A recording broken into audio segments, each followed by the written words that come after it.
Hello and welcome to another edition of Unpopular Reviews. Tonight we are reviewing Moonlight. Moon Knight. That's what I said. Don't be a hater. Oh yeah, episode 3. Shoppers. I am the gift shoppers, and I am here to make sure that there is order. And we are here to sit here and say thank you for watching Moon Knight and join us for this lovely wind down. So make sure you have a cold one. I got me some Rashid wine, and we're already off to a tremendous start. We're off to a tremendous start. Is joining us tonight, ladies and gentlemen. She is with us. Unfortunately, it looks like her devices joined the wind down a little bit too early. So her devices are a little bit glitchy, but here she is. Ready. Yes. So anyway, we are going to start the episode. Thank you for watching. Don't forget to like the video. If you're here, don't forget to have your alcohol because this is a wind down and we're going to be talking about the show. So why don't we? What you want to start it off here with everything that happened in the beginning for Moon Knight episode 3? Yeah. I think you should take it away, Jack. Sure, no problem. So it pretty much starts off from the beginning where you have I saw his last name, but I'm just gonna say Arthur. Arthur and his followers, they're in Egypt. They are looking for the location of Ammit's tomb. And I mean, they find it. I mean, he already got the, what is that thing called? The scallop? I can never pronounce the thing. Scallop? Yeah, so they found it. They're excited how they found it. Also in Egypt too, if you guys watched our review from last week, at the end of episode 2, you see Marc. Marc is there. Marc with a C. Marc. He's there. He's like, he knows it's urgent. He has to stop Arthur. Matter of fact, I do apologize because I should go from the very beginning. His estranged wife. You know, she's getting her passport ready to go to Egypt. She said it's been over 10 years since she's been out there. The lady that was doing that, I gotta ask you guys. I believe that was her mother. That was her mom, right? That was doing that. Was it? I thought that was the mom. Well, you thought that too, right? Yes.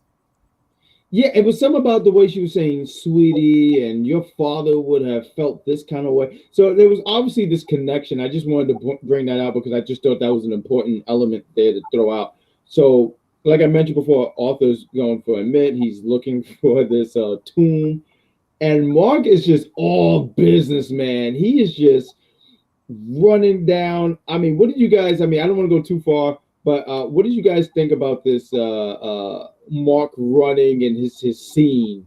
What did you guys think before we go any further?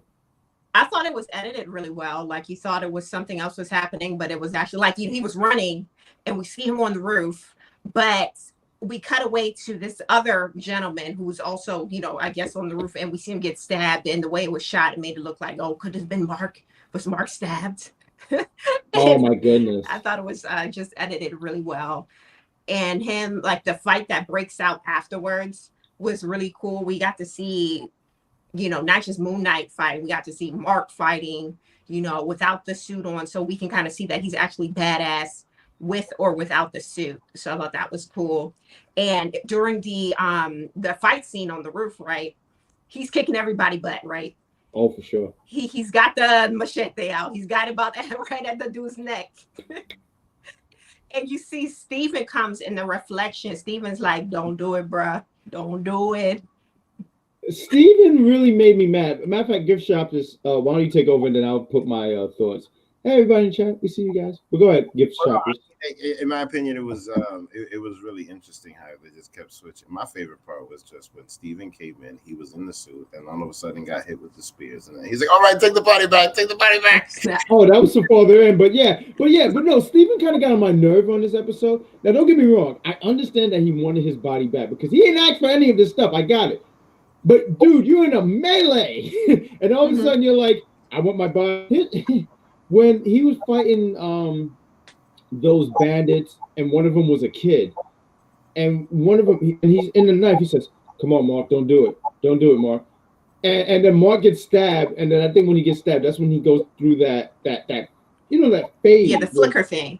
Yeah, but this was actually really interesting here because, and something you brought up to me one time, see, you was bringing up like, hey, is there a third, possibly a third person here? Because Yes. this is what makes it so interesting because when Mark does something, so in episode 1, when everything was going on with Steven, I kept thinking it was Mark.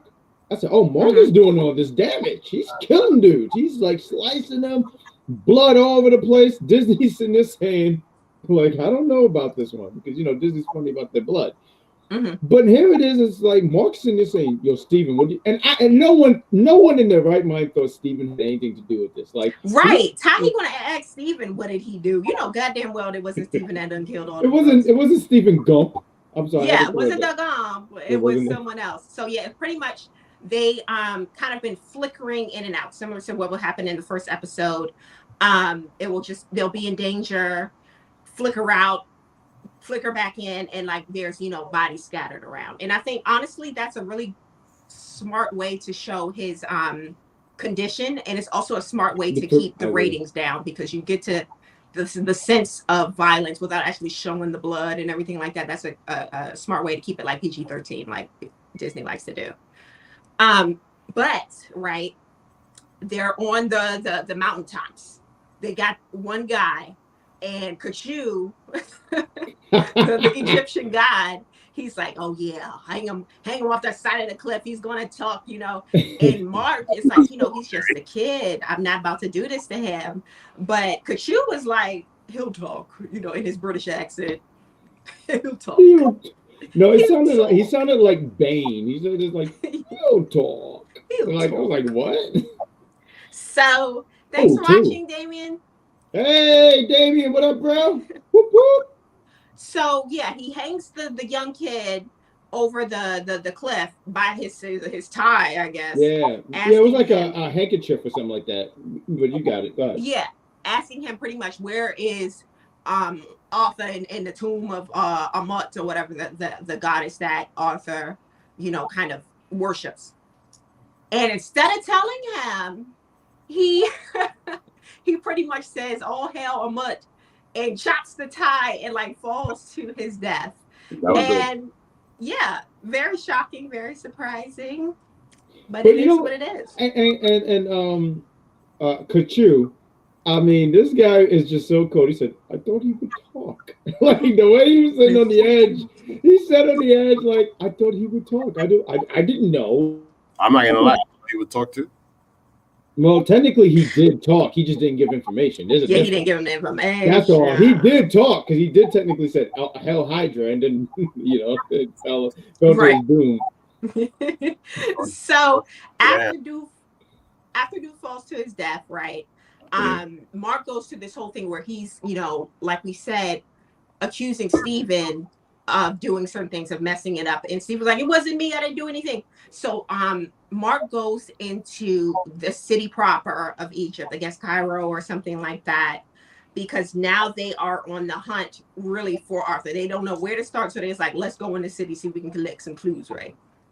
So as they are doing this, and not to mention, I know we mentioned Layla in the beginning of the episode, but the way she follows this man to the end of the earth is just crazy to me, because clearly he served you the divorce papers. He up and disappeared when you found him again in London. And she's like, nah, I'm about to follow him. I'm about to find my man. She loves him. That's real love. Real love. That's Mary J. Love. But for why? He served you the divorce papers, girl. He left you multiple times. Yeah, but that's because he was trying to protect her. But she doesn't know that. I wonder if she has an ID. I know we're going to talk about it a little bit later, but like it's interesting you say that, because I'm sitting there saying maybe there's a thing where she likes. So Mark, she's not a fan of, but maybe Steven? I don't know. I mean, we'll talk about it. Let's talk about it. I think that she gave him. Yeah, we'll talk about it when we get there. But I have some theories, right? Sure. You want to throw them out here now? Thanks for watching. So he when he's in the city in Cairo, ordering some juice from some street juice. Speaking of, if you have your street juice, drink up your alcohol, guys. This is a wind down. We're getting drunk and we're talking about it's a wind down. We're talking about Moon Knight. Come on, it's a great time. So he runs into, or should I say, they run into him, Layla. She's like, hey, I know what you're looking for. They got to go to like, she's like, pretty much, she's trying to, oh, wait, no. I think I might have skipped a part. So it was before he goes in the city proper, Kamut, what were we saying, Kachu? What's that, Kachu? He tells him, like, look, all right, we don't got no clues. I got to take desperate measures. So what he does, he puts together some mystical, magical type situation. He changes the sky, like this cosmic event happens all over the world. Everyone sees it.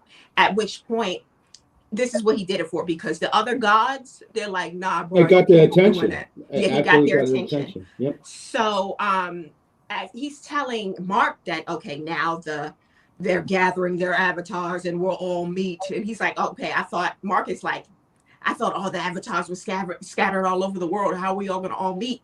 And Kamut is like, Kachu, what was his name? Kachu, let's go with Kachu. Kamut sound like this angry dog.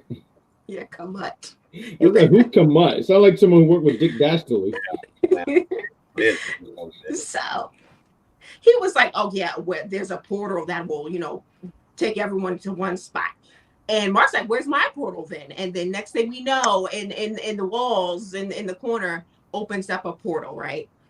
Now, he goes through the portal. And we are transported to like this, ancient Egyptian setting. We're in the pyramids themselves. It's got, statues everywhere. It's got large faces in the background, very much giving Egypt, right? For sure. And Marc is looking around in wonder. And as he's looking around in awe, we get a girl coming out the corner. She's like, hey, I'm Arthur or something. It sounds something like Arthur, but with an H. Oh, that was her name, because I couldn't grab her name. I just knew that she was a pretty girl. I was like, who's that? She was a really very beautiful woman. And from the sounds of their interaction, her God may have had some kind of romantic situation going on with, Kachu. Because he was like, oh, does he talk about me? Yada, yada, yada. And there was something about music, too. I remember them talking about there was a music that he liked, and then, like, Marc had to be like, yeah, the only sound he liked is pain. And I was like, oh, so once upon a time, So apparently, Kachu taught Marc on how to be distant from women, because, like, you see how, like, Kachu is like a whole nother, he never mentioned this woman a day in his life, or recently, whatever. Ben said it right. They've been shagging for years, allegedly. Oh. So, they've been doing something together. So yes, her God, the Avatar's God, the one who walks out, is like the goddess of like music and love and something like that. So everyone, all the avatars gather around in this Egyptian, pyramid inside bits, and they have Marc in the center because they're questioning him. They're like, what did Kachu summon us for? What the hell is going on? And Kachu takes over Marc's body. Like, well, you got to remember this part, for whatever reason, the gods took over their avatars. So when they did the thing and their eyes went white, so what them speaking was really the gods speaking. Instead these people. So it wasn't Kachu that did anything. I mean, at least I don't remember, but it had something to do with all these guys taking over these things. And that's why when Marc was, and it was actually kind of a hilarious scene, because when he sat here and said, you guys know nothing. And he just, it just seemed very overacting when he was himself. When he used to say, you don't know the truth. And I was just like, why is he, and this is coming from me, why is he yelling? Because it's Kamut taking over. Oh, yeah, Kachu. My whole thing with that is that, all right, if you can possess the body, and clearly earlier in the show, you possessed the body and you did things. Why? What's the point of Steven? Thank you. That's my question. I was about to bring up. There's a reason why they actually did use Steven. And I feel like when we get on there later on, I could kind of put that piece together. But my question is specifically in episode 2, Arthur made the point of telling him, look, you don't got to listen to him. He can't do nothing but blow some fucking winds around behind you. Yet we find out in episode 3 that no, that's not the case. They can literally take over your body and move your limbs, as we see later in the episode, because, or just moments later, by the way, because as he's on trial, not necessarily on trial, but as he's pleading his case, he's Kamut in the body of Mark and Steven is speaking through them. He's telling the other avatars, hey, Arthur is really trying to bring back what's her name? I don't know, Annette or whatever. I can't think. Yeah, trying to bring back Annette. And they are unbelieving for whatever reason. And so they decide, hey, let's bring Arthur in here. So Arthur shows up. And I'm like, if Arthur's God, Ammit, is supposed to be like buried and dead and all of that, right? How is it that they bring in this guy? Because at this point, he's just a guy. If he has no connection to a God, because this God is, dead, according to them, or not, she's buried. How does he have all this access to, all this mystical, magical going on? And he's just a regular fucking guy in their eyes at this point, because he has no connection to a God, because this God is not around. This makes sense to me. But anyway, so they bring him in to be like, look, are you trying to bring back Ammit or nah? And he's like, I don't know what y'all talking about. I've just been living my life. I don't even know why y'all called me here today, Your Honor. Pretty much that was his story. And Kachu in the body of Mark loses it. He's like, he's lying. Oh no, he's lying. And he's lying. Right. You liar. And he reaches out a fist. He reaches out a fist to try to sock Arthur in the face. Yeah. And so we see that he has control of the body to a certain extent. So I'm like, to Vic's point, what the hell is the point of all of this if he can control the body either way? But anyway. But I do think in that particular scene, when they did the thing where all their bodies were in their avatars, that was only for that. I think only they could do that. So I don't know for sure, because I'm not familiar with Moon Knight, right? But I say maybe it has something to do because when they were in that temple, that was why they were able to do it. And I mean, I really do, because I don't think they can just do that outside, because that's a valid point. Why didn't he do that previously on these said episodes? But meanwhile, when they're in the temple, that's when there was the only time that they were controlling said avatars. Yeah, I think if that's the case, they did a horrible job of explaining that. They should have, kind of elaborated on it a little bit. It could have, it just didn't make sense to me. Like in that scene, and I watched this twice, one going to work and then coming back from work. And as I was watching it, and, you try to grab little things, and it's just really in that moment where it's that moment where when they have the trial, I'm just going to call it a trial. Mm-hmm. And, you can do the, all that stuff. And it just seemed like that was the only time they could do it. And then when he tried to go for a punch, dude stopped and said, "We will not have violence here," which is kind of hilarious. But I just violence. Think we won't have none of that. Meanwhile, Arthur was just Arthur was really good in this scene. I want to throw that out real quick. He was good because he kept his composure. Like he was just like, "Hey, look, is it a sin to be around sand?" Like he was like, "You gotta make me clear." He was like, am I doing something wrong because I want to be out here? What did I do wrong? And he was saying things like, I love that. Guilty is a sin at this point. Oh my God. We all know he's the piece of crap here.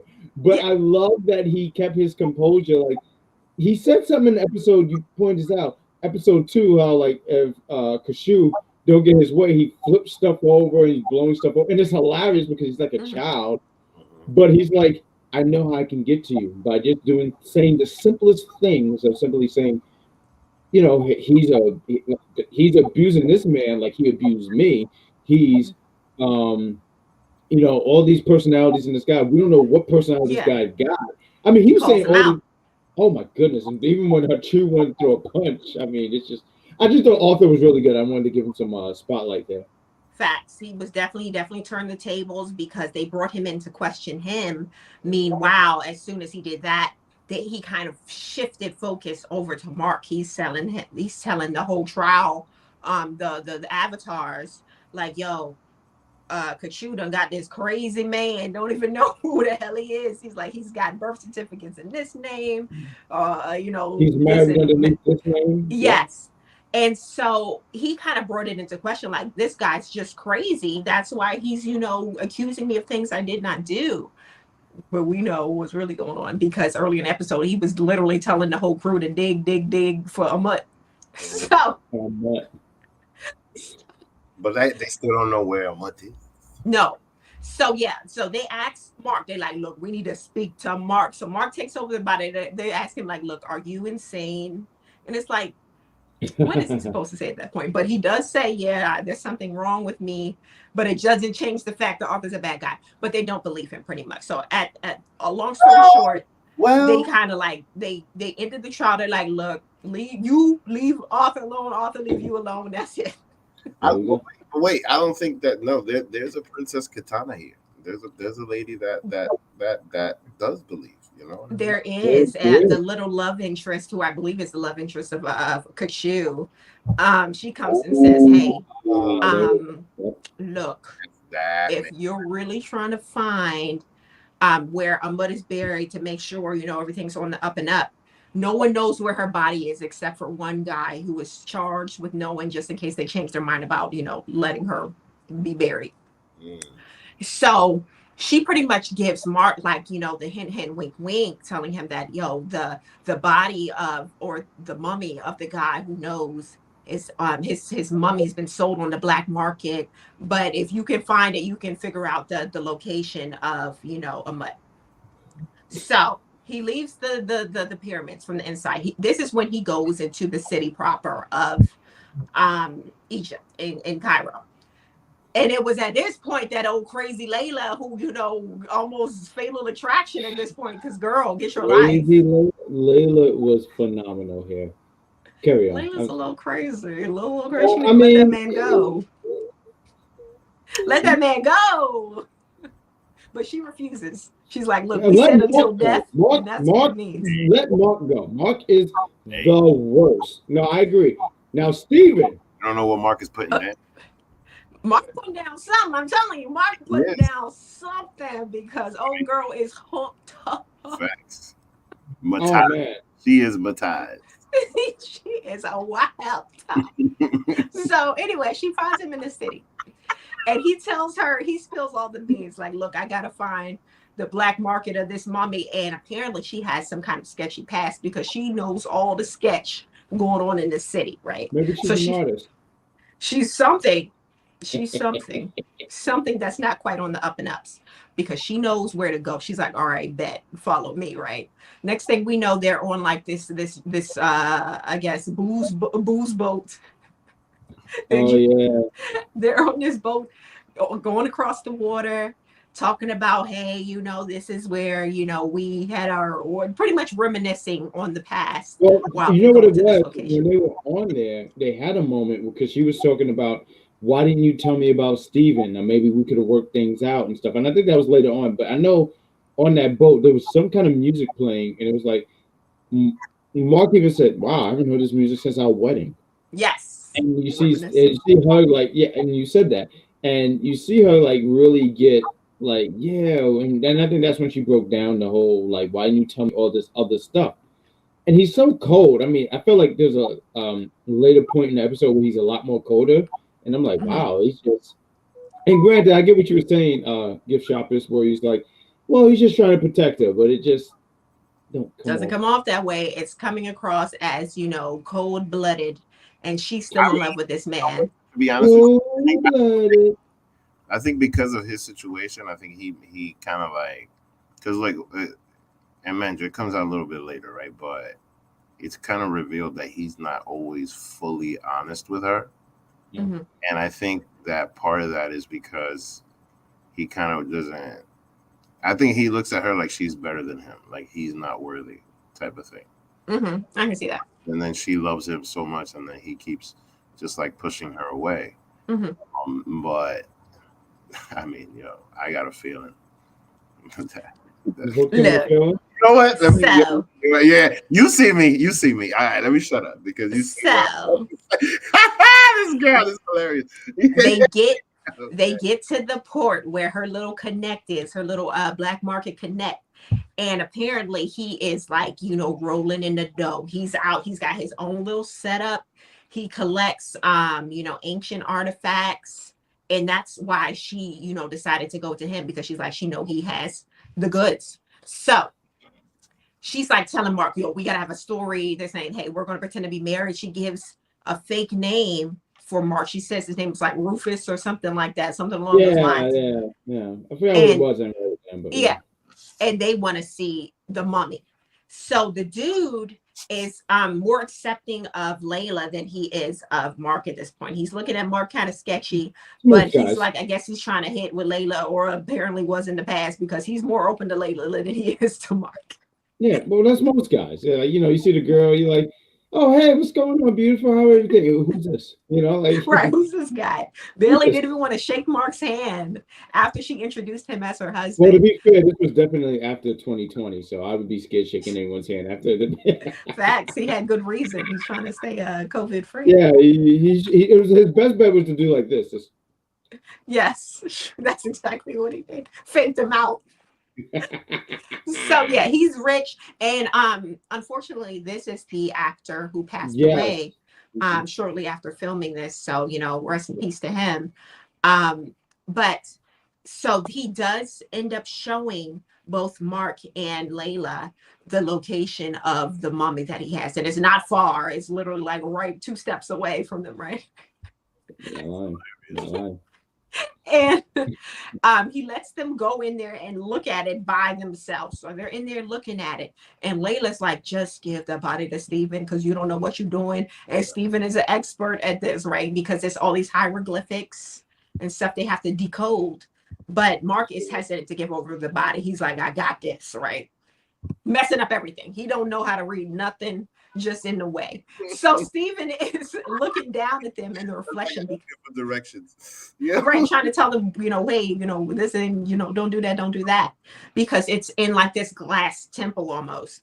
It kind of like it looks like a dome. If you ever seen Tupac's like California Love, it kind of looks like it's in like a glass version of that. So Stephen's looking down in the reflection. And they have this little internal battle, like, hey, give me the body. Mark's not trying to do it. And then Steve was like, if you don't give me the body, I'm not going to help solve none of this. And Mark was cool with it. He's like, all right, whatever. He said, no. But are you trying to see people die? I do like this scene a little bit because it showed the balance. So Mark is good at like kicking ass, right? He's good at all this stuff.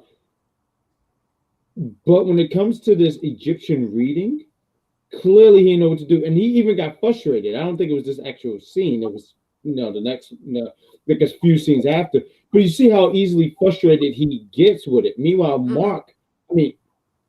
Stephen, this is his stuff. Like, this is what he does. Like, that's why I was sitting there pointing out, this is why they even picked him, because they knew, I don't know how Kachu and Mark picked this guy, but it was almost like they knew, like, this guy was able to do stuff, was able to read this stuff, because that's a trait.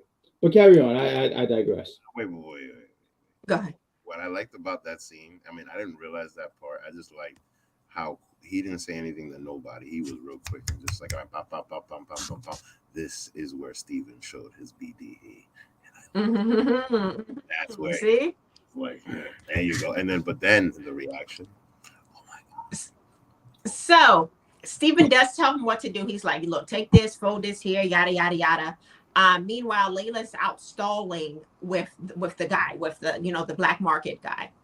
And that's when things, go haywire, because the black market guy, he's no longer believing this story. He's like, what the heck? Guns are pulled out. A guy tries to attack Mark, but of course he's, an assassin. So he kind of turns the tables on him. But Layla's got 2 guns pointed at him, and he has no choice but to turn over the gun, right? And that's when the black market guy, I think his name was Beck, he says, look, what's going on here? You think I'm stupid, yada, yada, yada. And during this exchange, right, Arthur comes out. the woodworks. He's just, in the distance. In fact, you say all that, but I just got to throw this out here. You can hear when Arthur's coming out because he got the Jesus Fives in glass. Facts. crunching in the sand with the glass. Like, wow. I hope he don't take his shoes off because that's going to be a horrific thing to be seen. But go on. That's the. I mean, if he goes to get a pedicure somewhere, But leave a big tip. Facts. So, he convinces Beck to hey, come closer because I got the amulet, and instead of working with them, you can work with me. And Beck's a little greedy, so he tries to come closer, and Arthur pulls out the mystical magical. He all of a sudden he has the cane out, and the mummy that had the clues to find out where the burial ground of Ammit is disintegrates. It's done, right? And old dude goes wild. Like chaos breaks out. People shooting, people fighting. Marc disappears, and we see him again in full Moon Knight drag at the top of the dome. And he comes down, and I thought it was really cool because when he jumps from the top of the dome, he flips out his cape, and it's like the shape of like a crescent moon. And I thought that was really cool, nice touch. And he starts kicking everybody's fighting, chaos ensues. For whatever reason, I think that I forget who was it. There was a guy. He grabs Layla. They're inside the dome fighting. Yeah. Moon Knight. He's out fighting in the sand with a whole bunch of other guys. And Layla sees as Moon Knight, he's getting tore up. Like they stabbing him with sticks and spears and at this point, Moon Knight is giving me Black Lightning. You know how Black Lightning used to always lose every fight like that? What fight has Moon Knight won? Like off the break? Nothing so far. Nothing. What about those? We're talking about like episode 2. He technically won episode 1. And episode 2 he did. I'm sorry, did I miss? Episode 1, maybe I guess when he did fight, even though we saw none of the fight, we just saw the sinks and stuff. He won. He totally won. We're only 3 episodes into this. But still, just like Mike said, we only got 6 episodes, bro. We are halfway finished the series, and low key, Moon Knight has been losing battles. I gotta watch some of these episodes over now. She's saying he's lost. It sounds like he's lost everything. Every time we see him, it's like even in the bathroom, all we hear is the ruckus. He could have been losing the whole time, and at the last second, turning tables. Beating that dog's ass. The dog. No, we don't know that. We just saw the end of the fight, and then we heard it mostly. It could have been him getting his ass kicked whole time, and we didn't know. What about when Steven was in the headlock? And then all of a sudden you see him like this. When was that? In the first episode, he was in the headlock by a whole bunch of guys. He was getting beat up, and all of a sudden he gets the body back. He doesn't know what the hell's going on, but Moonlight, all of a sudden. But low key, that could have not been Marc, because there's a third personality that we don't know about. It could have been the other guy who's really kicking ass. Oh, you're right. But he was sitting there with the voice in the background, calling him an idiot and telling him, "Don't do this, don't do that," and all of this other stuff. But we don't know that. We don't know who that was. That's the thing that's about all of this. Like we said before, he could take the body, and we don't know if he does take the body. We don't know if he fights sometimes. We don't know if he doesn't. We don't know what's going on. But I'm telling you, Moon Knight be losing the first time. It's really such an acid trip because every time that they would do that thing, especially in this particular episode, because episode 1, I said, "Oh, that's totally Marc doing that." But here's Marc's in there saying like, "Yo, Steven, what's going on?" And Steven's like, exactly. He's surprised at the chaos, just like Steven is. So because he can't fight. He can't fight the first time. Let me not say it. I won't go that far. But he definitely don't win the first round. He's one of those that got to collect data and come back. No. See, you're not lying. He cannot, because if we could go further on to this particular scene where he does take over the body, and he takes over the body because he had the Moon Knight mask and the suit, which with the cape. No, just the regular suit. The regular suit. But we talking about Steven or Marc? Steven. Oh, I'm talking about Marc can't fight like that the first time. Marc kick ass. No. Maybe the second time around after he's collected enough data and but the first now fight we've already seen he's losing.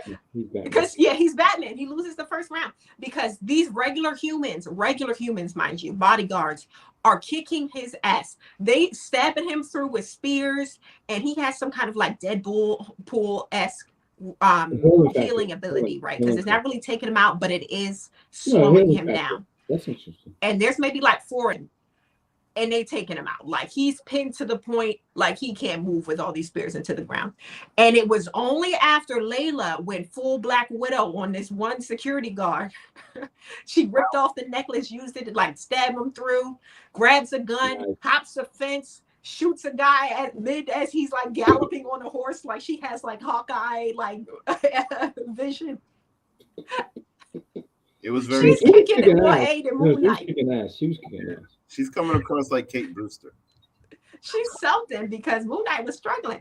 But the only reason he got it together is because, she tried to shoot at the Beck.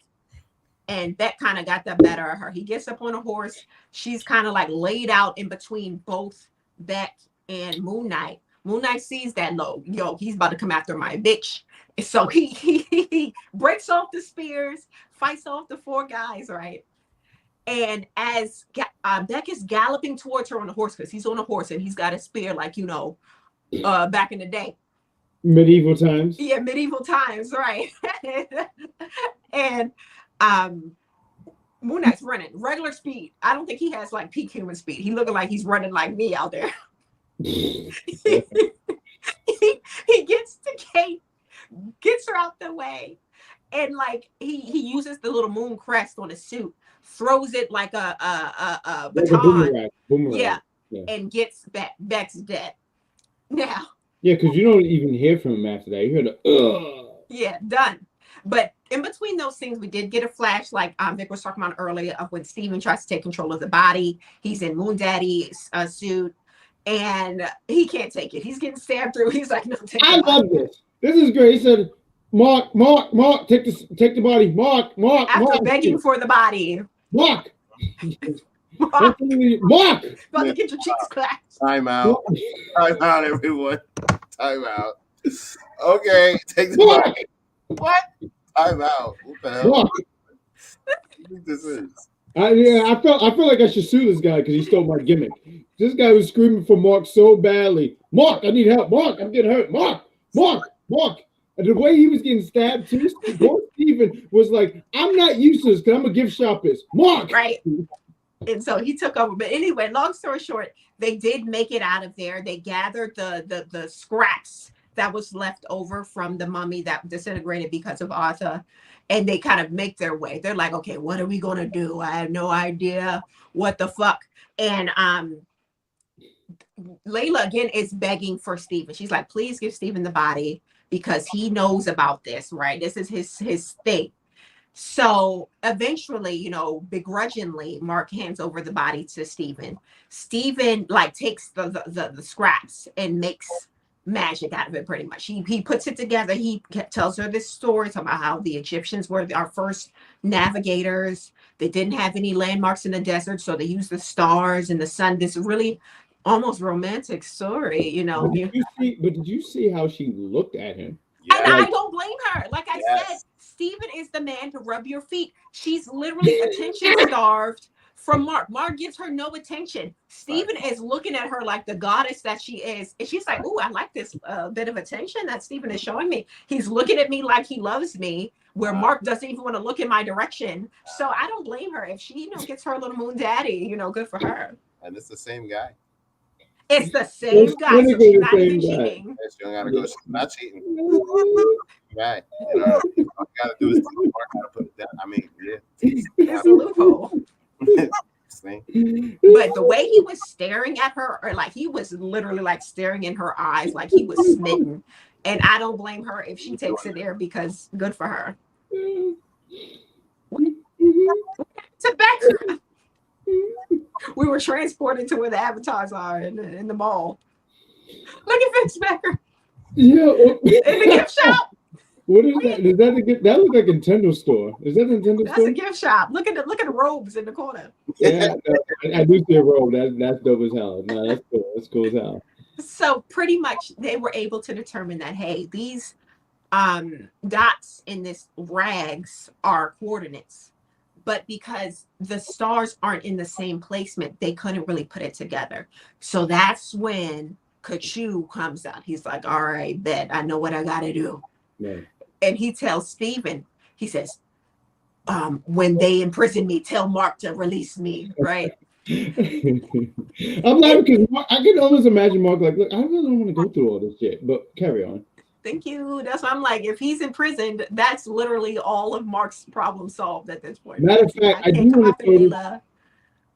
I'm so sorry. I didn't mean to like talk over you. Go ahead. I was gonna say like there was this one scene that he did mention very early on, and that I think plays into this very scene where he said it was something he said, if I do something and imprisons me, and when he said that, Marc, I remember Marc was like, oh, that don't sound like a bad idea. He said, yeah, good luck me being in prison and you don't have that armor, that moon, Yeah. that moonlight. Or moon, I was gonna say moon daddy. But the armor that he has, that's obviously from Kachu. But if Kachu is imprisoned, he doesn't have that regenerative power through the suit, which means that he doesn't have that same power as regular Marc. So if somebody were to stab him as Marc, he would theoretically die, I assume, but he only has that power within the suit. So yeah, a Kachu comes out. He's like, look, you avenge me, pretty much. You get me out of prison because I'm about to, do some illegal stuff. He makes this whole cosmic event. He's, whirling through the stars. And again, everyone sees this because we get a scene of, the people in Egypt. They see what's going on. And it looks as if he's turning the stars back to the time period that matches what's on the map, pretty much, that they put together.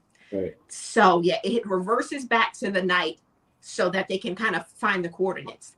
And after he does this, barely doing it, by the way, because as he's doing this, the gods already knew what was up. They already joined in the temple. They were like, look, let's put him away. So they're praying. He gotta go. Yes.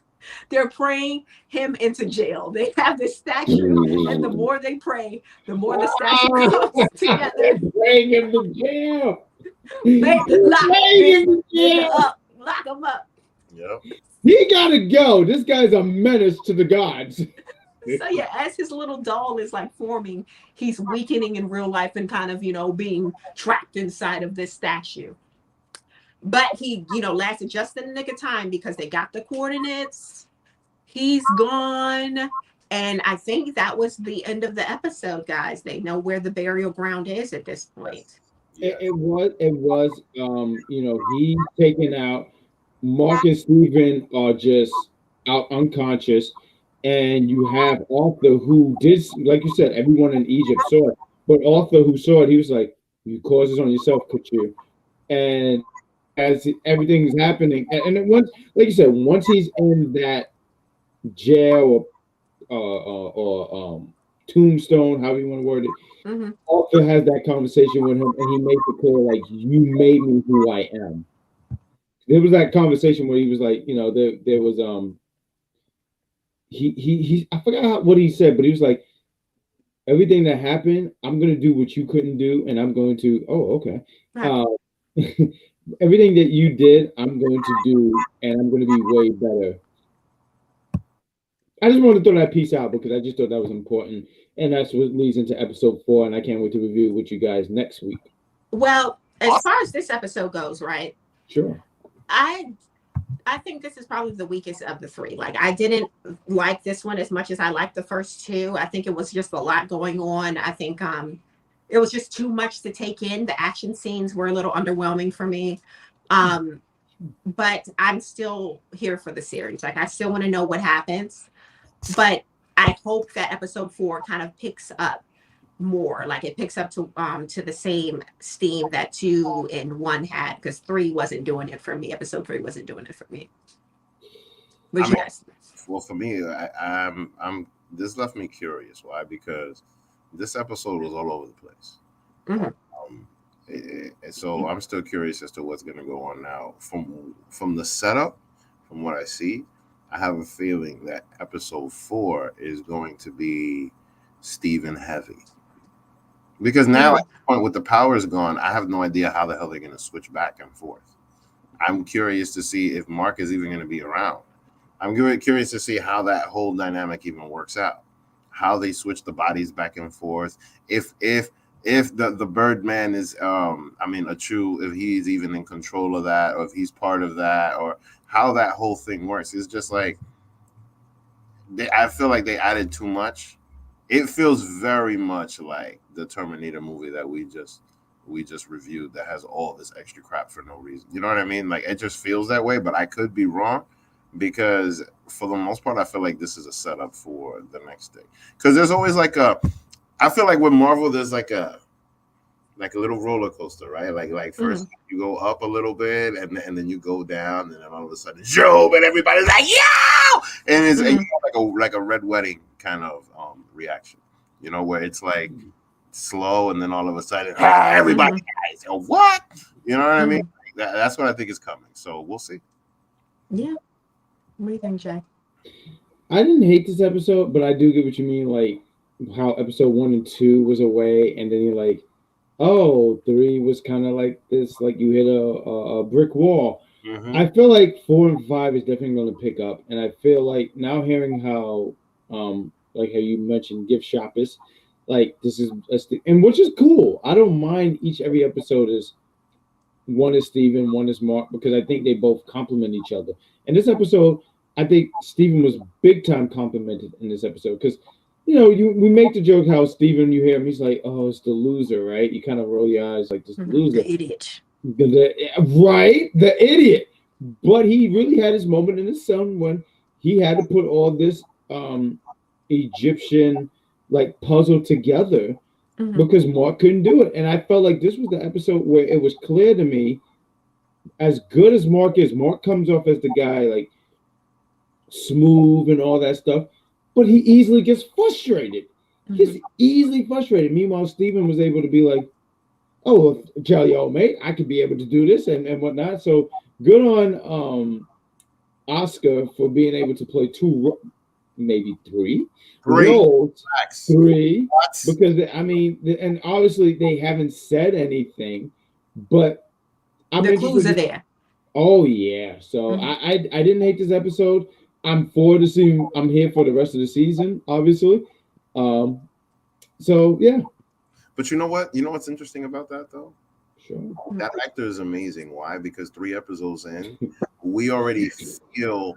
No, but look. No, I'm sorry. I just literally just saw a floating head at first. That's why I laughed. No, but we already feel like it's 3 different characters. You know what I mean? And all coming off of the same guy, which is like amazing. Facts. So yeah, we'll see how it goes. Join us next week for the 4th episode of Moon Knight. Don't forget to like this video if you like this video, and follow us on social media at unpopular.review and you know, all of that jazz. And listen, we got a lot of links. You can check out for the wrestling page, for the gaming page, and also C's page. We got a lot of stuff going on here in UPR. We also got if you tune in for next week for Instagram, we have another Instagram battle. So yes, we do on only on Instagram Live. Are we announcing the battle or are we waiting? We can totally announce this. Oh, Chris already did it, so let's do it right here. Okay, boom. We are going to have a UPR battles IG Live series event versus Link versus Inuyasha. Yes. So if you know, these are both my daddies, low key, when I was younger. So I'm very excited for this battle, but I know I'm going to lose either way because, you know, both of these are my husbands. But if you enjoy that type of content, if you like to see 2 fictional characters going head to head, join Unpopular Review on Instagram Thursday night, next Thursday, not tomorrow. Not this Thursday, but next week. And I just want to do one more plug because like she said, well, I'm not going to call these guys my daddies, but this was something I grew up loving as a kid. Sonic the Hedgehog 2 movie review. I will be there for that. This was a great movie. And if you want to hear my review on this, not really mine, it's a bunch of people, I'll be there. So But hey, listen, ladies and gentlemen, thank you for watching Moon. I almost said Moon Daddy. Oh my God, Moon Knight. Daddy. Moon Daddy. No, stop that. Moon Knight episode 3 will be back here next Wednesday at 8 p.m. So, peace out, folks. Night, y'all. Moon Daddy.